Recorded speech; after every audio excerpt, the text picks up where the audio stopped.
Hello mga kalaki! For today's video ay tuturuan ko kayo kung paano mag-switch account dito sa Mobile Legends Bang Bang.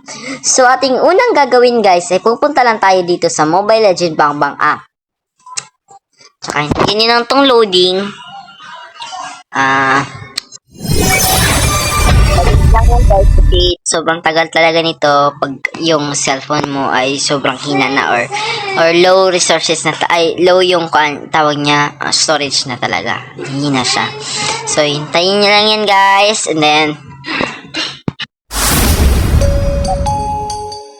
pag nandito na kayo dito sa Mobile Legends Bang Bang ay pupunta lang tayo dito sa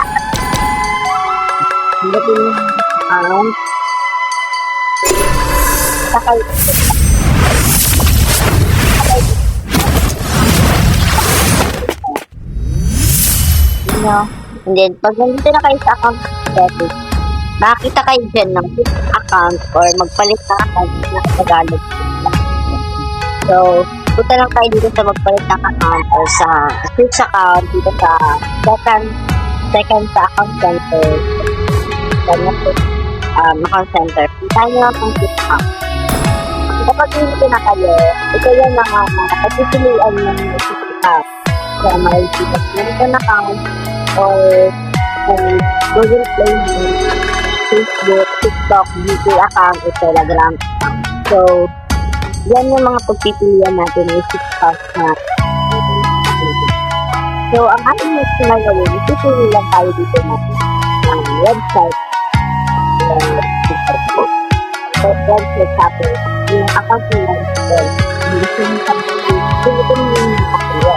so sa akin ito Facebook, and then hintayin lang yung loading, and then punta tayo dito sa ating pag nakakita na kayo ng ganito guys, ang next ninyong gagawin ay continue lang yung account nyo. Guys, paalala, dapat naka-open na yung account mo sa Facebook mo. Kasi kapag hindi naka-open yung account mo sa Facebook mo, hindi siya gagana. So, kapag nandito na kayo guys, pindutin nyo lang tong continue guys. So, pindutin nyo lang yan. At saka, ito. Hindi na tayo. Lumakita kayo dito. So, so, ang next na gagawin dyan ay kasi nakatis mo account mo dyan, hindi ko lang pag-test. Hindi ko lang sa ating so, ito yung loading to babak sa ito. So, hintayin nyo lang yan.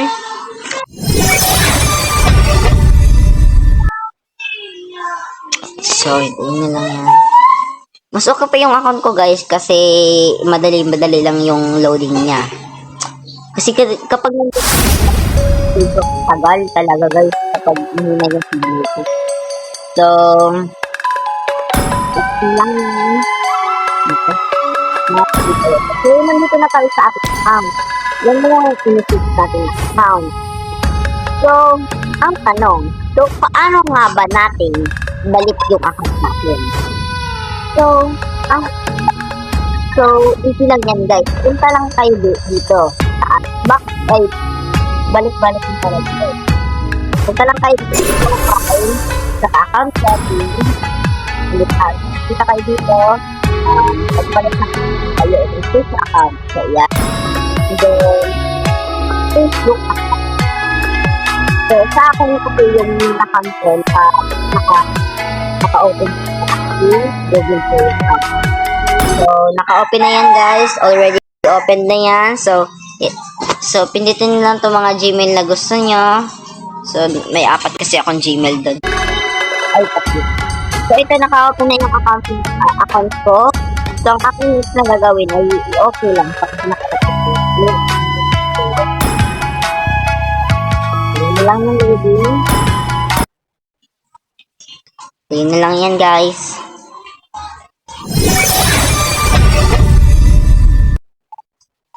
Yun lang guys. Mabilis na siya guys kasi alam nyo na. And then